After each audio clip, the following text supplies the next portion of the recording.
All right, so we're here with Mike D from MDSM. We're going with the tentative name of probably Trash Talk Podcast. We're gonna run it by some people, so that's not the official name yet, and we're still looking for a name as we go into the second part of this. But Mike is actually someone that, I used to party with this guy. He doesn't remember me because I guess he was that fucked up, you know what I mean? But I used to see him just cruising with his 40, like the cholo jacket, hat, kind of the, have that little like, I remember him. I have a good memory when it comes to people. Just kind of seeing him like that little, stacked like a fucking brick house guy with his jacket. I think you button on the top too. And, yeah, I was going through like my suicidal phase. The suicidal phase, yeah. So just to give you a little background, like shaved head, he had a little hair. Looked a lot younger because we were younger. And yeah, I just seen him. I would see him always around hanging out at drinking in the woods of the Shea Cafe. That's where I grew up. So I don't know if you even went into the show, but I seen you in the show, but drinking in the woods. Uh-huh. We used to hang out on these tennis courts. I definitely see you steady drinking. I stay drinking. Stay drinking. And then also so Shea Cafe in the woods, basketball court. Is that Rolling Hills? Yeah. Yep. Just all those punk parties, the sewer parties. The sewer shows. With the Locust playing. I see you at the Run For Your Fucking Life shows, Drats. Just to give you guys an idea, if you're from San Diego, I know a lot of the people that interact on my thing are from San Diego. But now it's just a whole different Mike. So what happened from then to now?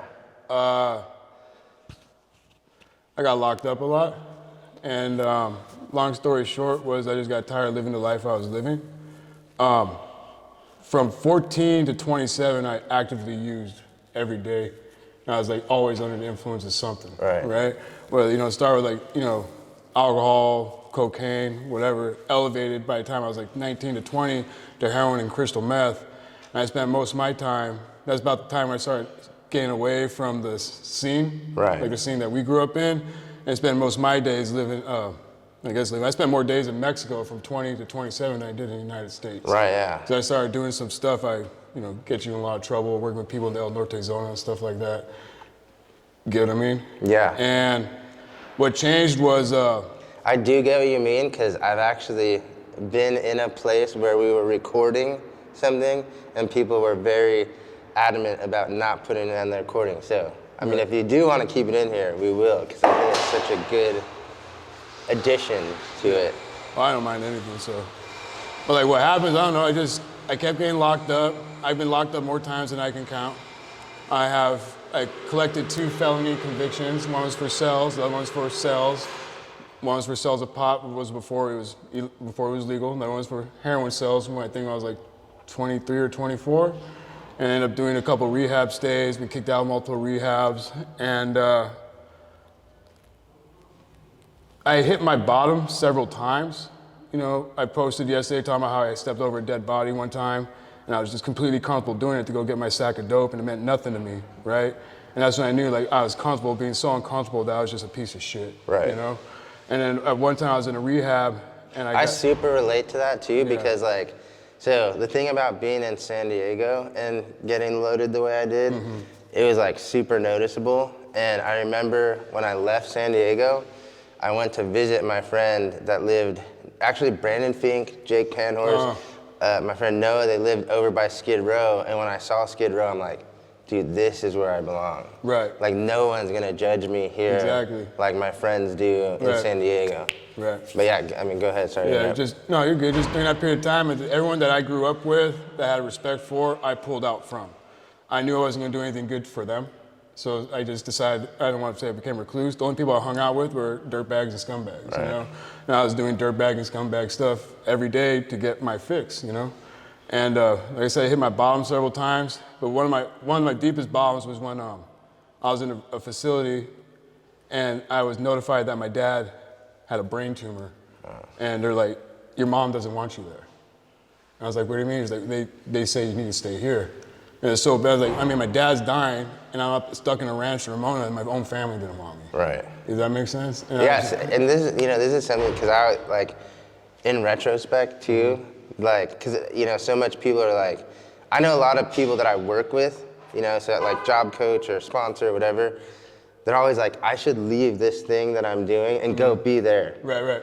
And I always tell them, like, dude, they do not want you there. Right. They want you to stay right where you're at. Right. And I remember, like, I was like, I'm getting out here no matter what. Right. He's like, if you can try to slam at the door, I'm gonna start knocking heads on the way out. And then eventually they came and got me and let me go visit my dad for the day. He's like, just get back there and get your shit together. And I actually did well, and I graduated the program early. But as soon as I got out, I went right back to what I was doing. And I hit my bottom again when I caught a couple charges, but I was able to get house arrest on this one. I was plugged into a wall. My last bottom was I was plugged into a wall. The girl I was with at the time was pregnant. I had no money. Right. I have no job skills. At the time, I hadn't worked from the age 19. The only thing I did was sell drugs, or robbed and stuff like that. Yeah. And so again, house arrest, plugged in the wall. Girl was pregnant, had no source of income. Don't know how I'm going to take care of this kid coming in the world. And my dad was in the hospital dying. Like literally dying at that time, where he had like weeks left, And I never felt so out, like I had no control over I love being in control of my stuff, by myself. I realized I had absolutely no power, no control over anything in my life. And I didn't know what to do from there. So I just knew that everything I had been doing at that moment, that all the hustle I put into being fucked up and loaded, and how I had to get my fix, I just did a 180 and said, I'm gonna do everything the opposite, right? And from that period of time, it took a long time. I mean, that's about 7 years ago, and it's been a 7-year journey to be where I am now, right? And what that was just learning how to be honest, open-minded, and willing to figure all that stuff out, right? And they teach you that stuff in AA, they teach you that stuff in NA, but none of that stuff made sense till I found the barbell. Right. Right? Because with the barbell, when I started getting the strength training and stuff like that, it was the only thing that made me feel good during the day, when I had nothing to look forward to. Right. And like that gave me like a little bit of my endorphins going into my brain was so messed up, wasn't producing serotonin or anything like that, right? And that's when I started pursuing, I don't want to say I was pursuing fitness, but pursuing strength goals. Right. And during my journey with strength, is all these things that they're trying to teach me in those rehabs and institutions finally made sense with the barbell.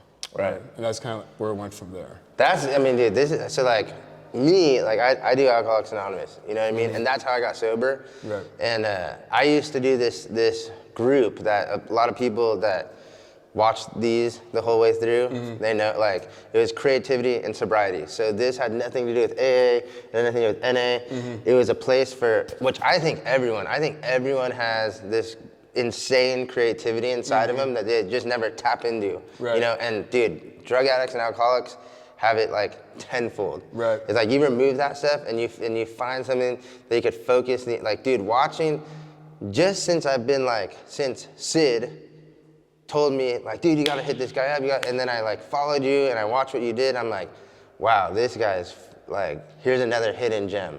Like, this guy is just, like, when the world knows about this guy, I mean, I could see you being like one of the biggest influential fitness trainers in the world, you know what I mean? Because you're so multifaceted and you understand so much about the whole picture. Right.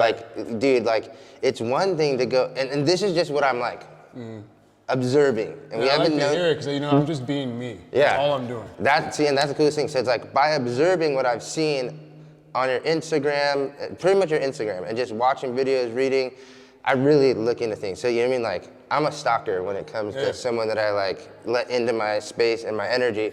But like, I was like, okay, this has all of it. Like, this has not only the strength training, it has, it has the person coming from sobriety, but what I see is the mindset. Yes. So I see the shift in perspective. Right. And I could see it by what you're presenting to the world through your Instagram. You know, like I said, we just met a couple days ago, we hit a workout session, but I see that mindset shift that anyone can latch onto. Right. So not only, and that's what I like to do, is like, getting sober is a huge part of my story, but now I have a life beyond my wildest dreams. You know what I mean? Right. And like, me getting sober and working the steps, that was my path to getting this life that I have, you know, and I don't have everything, I don't have all the money, I got a peace of mind, you know what I mean? And I get to, like you said, walk through the earth and be my authentic self. Right. I get to call my dad and he picks up the phone now. I get to go to Arizona and be allowed at his ranch. Nobody's locking their front doors when I'm coming up to their house, because I could hear it. Yeah. You know, maybe I was on meth and it wasn't you, but I know you're in there. I went to open the door, the door's locked, but you know, so it's like, I see like, you know, and then a tribe being built. Exactly, that's what MDSM is. Yeah, and so like with MDSM, it's like I see the tribe being built and people get to know each other. And just like I said, if you haven't seen his Instagram, it's like you get to see people being their authentic self in a group. Yeah. And then I clicked other people's Instagrams and I'm like, wow, like look what's spidering off this. Because you get shouted out like 50 times a day. I know, it's nice.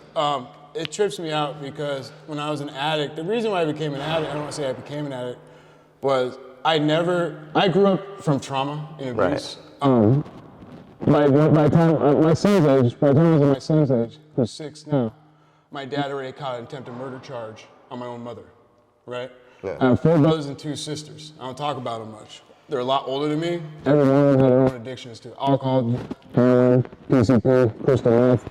I didn't grow up in what I thought, well, I mean, it's obviously not a normal environment, but that's how I grew up. Right. And by the time, again, when I was 6 years old, I had my own issues as a kid, obviously growing up and shit like that, being a problem child, I guess, but they gave me a correctional babysitter, and I had her from 1st grade to 4th grade, and that lady beat the shit out of me every day, and would torment me and have her adult children beat me up and throw me in rose bushes and tell me, if you tell your parents, I will kill you. Right. And so I was telling my parents, you know, it's just after school fun stuff happening. Right. You know?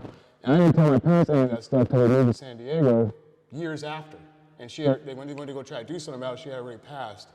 But I grew up hating myself. Right. You know, I had very low self-esteem, but when I started getting in trouble, when I was older here in San Diego, that's when I started making friends. The wrong friends. Right. And those people who taught me how to sell drugs, a lot older people, they taught me how to get, you know, how to party, how to do this, how to, stuff like that. And then when I got clean and sober, I decided I'm just gonna be my genuine self.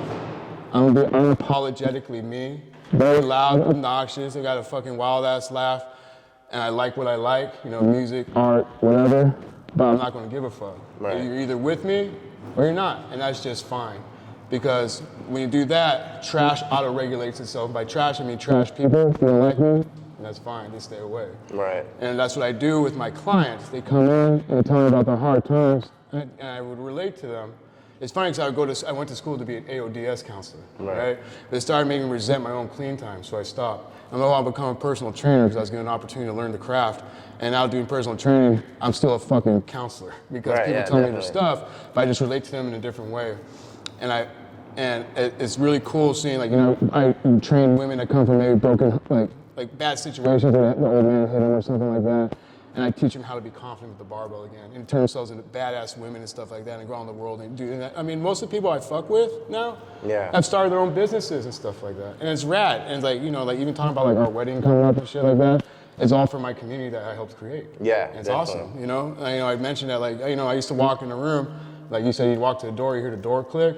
I used to walk in the room, people just stay away from me. Right. Now I walk in the room, I can't be left alone. Yeah. You know? So. And the thing too is, so like with, I know there's MDSM, and then tell us like the mission between the Heavy Breathing Foundation. Okay, so MDSM, that's my coaching. I'm there to help people build a total on the platform. That goes to powerlifting. If you know anything about the sport, you get 9 attempts for 3 different lifts in a day, and you get the biggest lifts added up to a total, right? So you got whatever, right? Now with heavy breathing is what I'm using as my nonprofit, my foundation, to help teach or help build a total value in the individual. I could care less to try to get you on a platform. What I'm trying to do is show people how the barbell builds confidence, right? And how what the confidence through a barbell can be carried out into the street. You get what I'm saying? Mm-hmm. So that's what I'm doing with heavy breathing. And I have a lot of goals with it. I want to make my own brick and mortar, have my own private facility. I want to work with people one-on-one, but I want to, you know, make like a scholarship program where people sign up, and as long as they fit the criteria of what I need, like they're doing their own recovery on the outside, because I can't save no one's life. Right, exactly. Right? But if you're already doing the work and you can prove that you're doing the work, I will take you on, and we will train you how to lift and stuff like that, maybe push you through your competition, and just show you how lifting can help build confidence into the street, right? And then also I want to provide a safe space for kids when they get out of school to come learn how to lift and stuff like that, and have a gym facility to train in. Because when I grew up, I always liked lifting weights, but they always wanted me to play ball. I need you to go play football. Right. I ain't gonna run for nobody. The only thing I ran from back then was from the cops. Right. You know what I mean? So it was on the way home, I would get into trouble. If I had a gym to go to or like a mentor to go to that taught me how to lift, that'd be great. Right. So that's what I feel like, especially here in North County, in that risk area, they could use something like that. Definitely. And that's my goal with the Heavy Breathing Foundation. Right. Awesome, dude. And this is just going to be part 1. Part 2, we're going to go over to the Jimmy workout. What is the Jimmy workout? Tell us a little about it too. Ironmonger's Gym is the strongest facility in San Diego and the largest facility in San Diego for powerlifting, strongman, and any form of strength and conditioning. It's located in Vista, it's in the Cut, and anyone's welcome to come check it out. Just ask for me or ask for owner Rick. All right, and we'll see you guys next at Ironmonger's Gym.